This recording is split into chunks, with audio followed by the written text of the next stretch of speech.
Hey, Renter Retires, it's Matthew Seyoum here with another episode. And today we're actually going to talk more about cost segregation studies, accelerated depreciation, and we're doing it with none other than Steve Trussell. Steve, how are you, sir? I'm good. How are you doing? I'm doing well, thanks. So if you haven't heard of or worked with Steve, Steve's been working with Renter Retirement for years at this point, and he's helped a lot of our investors specifically handle cost segregation studies and being able to apply those appropriately, have those structured appropriately. Um, Now, Steve, correct me if I'm wrong, of course, just because you're the expert here, but kind of setting the stage just a little bit. Can you walk our listeners through what a cost segregation study even is? Sure. Cost segregation is basically it's a good tax strategy for real estate investors. I'm also a real estate investor myself, and I use it myself. Basically, when you buy a piece of property, it has a value, obviously, what you paid for it. Then there's the land value. What you come up with is what's called a basis. That's the purchase price or the new construction price less the land value. So let's just make an example. Say a $200,000 property with a $10,000 land value, it is $190 would be the basis. Well, that would be divided on residential over 27 and a half years. So that'd be roughly, that'd be about $8,000, not about let's call it $8,000 a year that you get on your normal depreciation on your taxes on your tax return every year. What we do, there's a lot of the pieces of the home or the property that has a shorter life. Most exterior things like landscaping, fencing, retaining walls,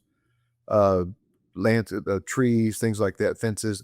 Those are 15-year life. So you don't want to depreciate that over 27 and a half years when you could take it over a shorter life, which gets you a bigger tax write-off.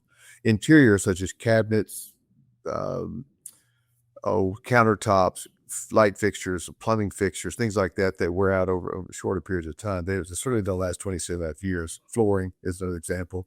We go in from an engineering standpoint, break the property apart, rebuild it, pull out the 5 and 15-year assets. And that usually is anywhere from 25 to 35% of the property. So on a $200,000 asset, that'd be somewhere between $50,000 and $70,000 of accelerated depreciation.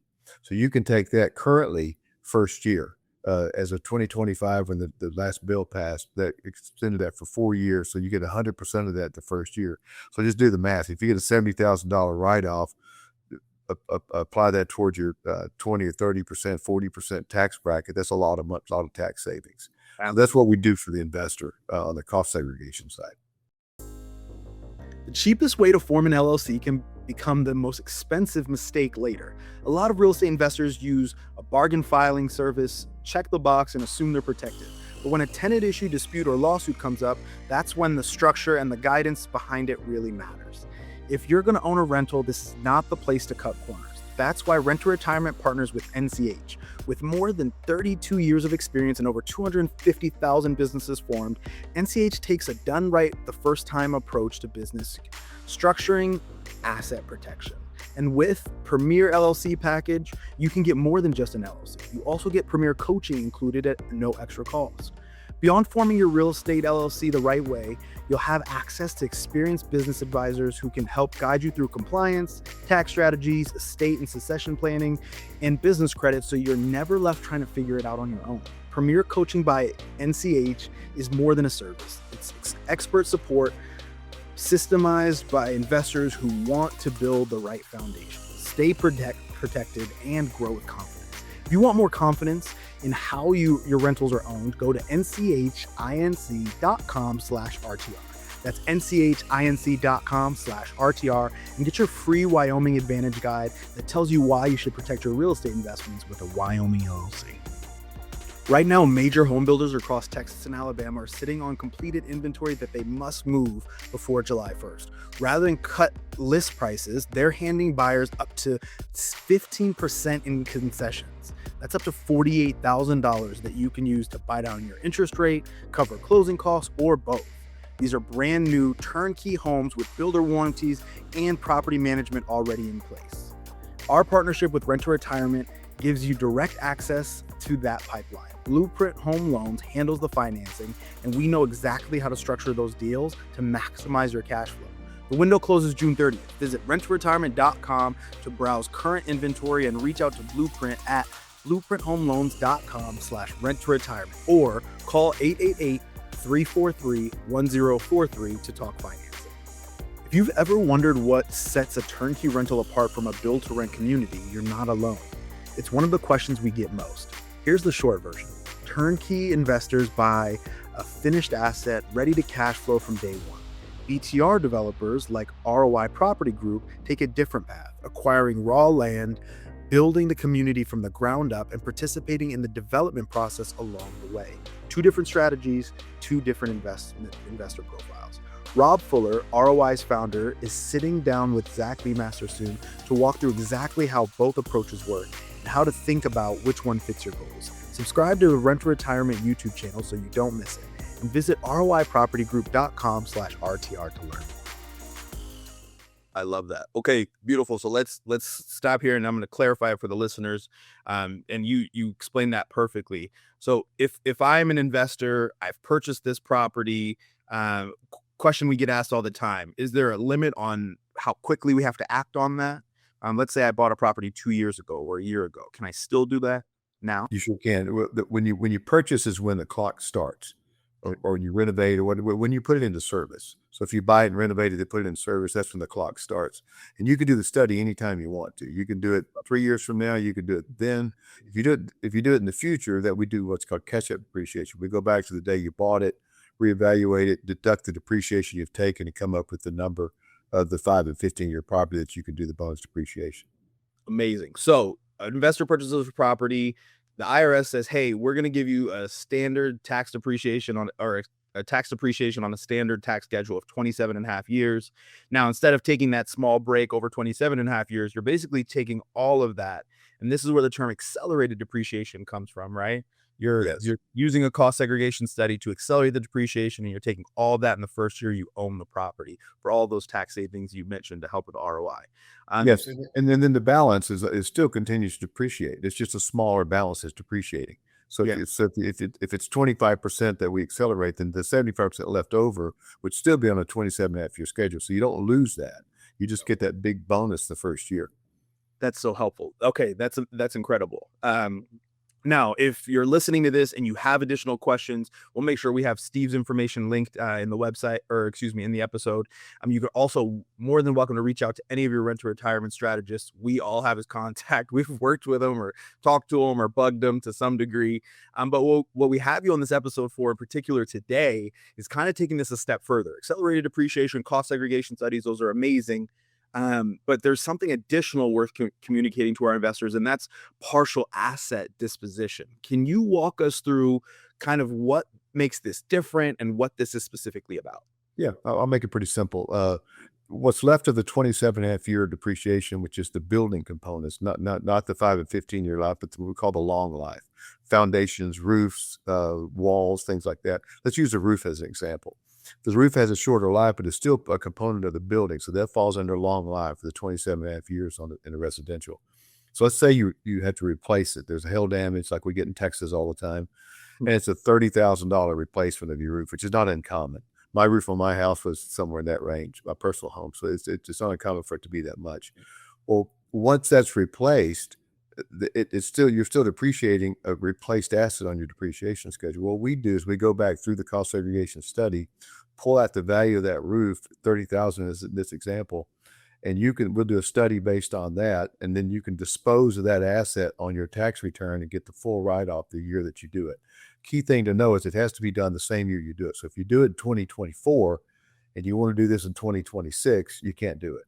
You got to do it. So when you replace any kind of major component, no matter what the value is, you can reach out to me and I can tell you if it makes sense. It's like a cost segregation study. The first thing I do is an estimate. So you can look at the value versus what it costs you to do it and see if it makes sense for you to do it. Typically it does, but it doesn't always. So in this case, I just did one on a commercial property, a commercial client. He replaced a $500,000 roof on a big commercial building. And while insurance paid for the roof, he didn't get to put it back on the property to continue to depreciate because he doesn't have a basis in it at that point because the insurance company paid for it. It's not his money. But the $500,000 turned into about a $385,000 by the time we depreciated it and went through the study write-off for him first year. So in the 30% bracket, that's about $100,000 tax savings. And without partial asset disposition, he wouldn't have gotten that. That's incredible. Okay, so let's walk through that for a second, kind of piece by piece here, because that's such a great example. In this example with the client that had a commercial roof, because it is getting taken off and redone within that 27 and a half year basis, right? There's essentially a new timeline that you're using to depreciate that specific piece. So for everyone listening, and this might seem redundant, but I do want to make sure we're being clear because we're talking about technical things here. When you're looking at a rental property, that rental property is built up over a bunch of different things, right? You got a roof, you got water heaters, you got flooring, you got siding, you have all those things that have to work in harmony. And so the tax code is so advantageous. It's just, and I think you can attest to this a little bit, Steve. It's about putting yourself in line with people that know that, and then allowing them to do their job, like yourself, where you specialize in being able to take the different parts of this asset and applying it as much as possible towards that taxable income, right? Yes. So let's maybe stay there for just a moment. When you're looking at the different things, what are some things that really make sense for partial asset disposition when we're talking about redoing an item, right? So roof is a perfect example. Are there any other situations that you feel like are home runs for investors? Well, a fence could be, a retaining wall could be where it fails and you got to replace the retaining wall. That's probably not insurance related. You're probably out of pocket for that. So you could offset some of your costs with the tax savings. A fence, you get a storm, blows your fence down, you have to spend another 10 or 15,000 bucks, depending on the size of the fence, obviously, to put that in. AC systems, those go out, especially if you buy a home it's not a new build. Usually you don't have an issue typically with that because there's warranties and so forth. But you buy a home and you renovate it, and 2 years later you didn't anticipate the AC going out. Now you spent 8 or 10,000 on AC. But you're disposing of that asset, so you should take the tax advantage from it. You basically can write it off when you do that. So what I encourage everyone to do, if you're going to do if you're replacing a hot water heater, probably it depends on what you're paying for it, but it's certainly worth looking at.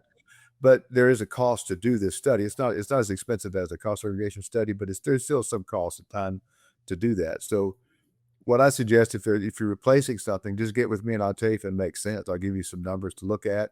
But your bigger items, what we're talking about: roof, HVAC, Windows, there's windows. Yeah, you replace the window. That's not cheap to do that. So things of that nature. And this is where you're taking advantage of the long life depreciation items versus a short life. So the long life items, you're just taking your normal 27 and a half year. But if you replace your windows and spend $15,000 in doing that, it might make sense to do a study to get the write off.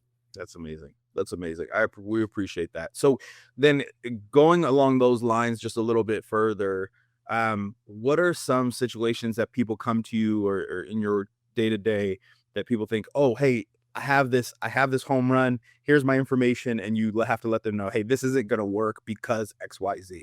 What are maybe some common misunderstandings about this? Probably the first, if I want to get this out to your audience, because as we both know, real estate investing, that's all I do. I don't do the stock market. I do nothing. I do real estate out there because it's such a great investment. I mean, obviously, all the ways we make money in real estate. Yeah. And so you throw even more tax advantages in there, it makes it even better. It's just kind of like icing on the cake, in my opinion. So if someone, I've had people come to me and they've replaced a roof. Someone told them about partial asset disposition. Or maybe they heard it from their CPA or whatever. They come to me and they did it 3 years ago. Well, unfortunately, their CPA should have told them 3 years ago, this needs to be done now in the year that you take the disposition. So that's one. Two, and they might replace, going and spend $500 on some items they replace, or even a few thousand. Sometimes it might not make sense to do the study on that because there's just not enough tax benefit for them to waste their money on a study. But it does. I suggest that I'm available all the time. So if there's, all you gotta do is just let me know when we can talk. I'm happy to have a conversation and let's talk about what you're doing, or even if you're planning to do it, and maybe you're gonna do it next year. But maybe you know that your AC is you're gonna replace it next year. Let's talk about it and put up a strategy together. Then get with me when it's time to do that. We'll do the study at that time. I love that. And we appreciate it. It's interesting, just kind of speaking to one of the points you mentioned. Well, look, we both love CPAs, right? And it's important to know that your CPA understands real estate, right? Because there are CPAs that specialize in business mergers. There's CPAs that specialize in audits, right? there's specialization within CPAs. I can't tell you how many times I say something on a call and I remind people, hey, I'm not a CPA, confirm it with yours. And they go, oh, they've never mentioned this to me in 8 years that I've worked with them. And I'm like, well, probably worth vetting. I'll come across that often, and I don't want to kick this on the CPA Absolutely. here, but it's just because that's not what they do. Regular taxes, they just don't understand this. I've had CPAs tell clients that just going to cause lots of problems if you do this. It's going to trigger them off, which is absolutely not true. Yeah. The IRS published the audit technique guide for cost segregation studies. So if they thought it was going to create an audit, they wouldn't have put together an audit technique guide. And if you do it right and there's not any issues with it. It doesn't mean you will never get an audit, but it's usually not the cost seg study that causes the audit. It's something else they see on your tax return. Then they may want to question something on the cost segregation study, possibly. But CPAs, they don't understand cost segregation. Not all of them, some of them don't. But I would tell everyone, if you don't have a real estate CPA, go get one. That's what you need. Yeah, absolutely. I would almost say it the opposite way, right? It's cost segregation study, having that in a folder somewhere in your system, the way you hold documents makes it so that if you do get audited, you have documentation of why you put those numbers on your tax forms, right? Real confirmation. So that's incredible. And to just say real quick, we do defend the study, so we would be involved in that. If someone's one of our studies are questioned, just you get back with us, we will defend that before the IRS for you. I love that. That's incredible.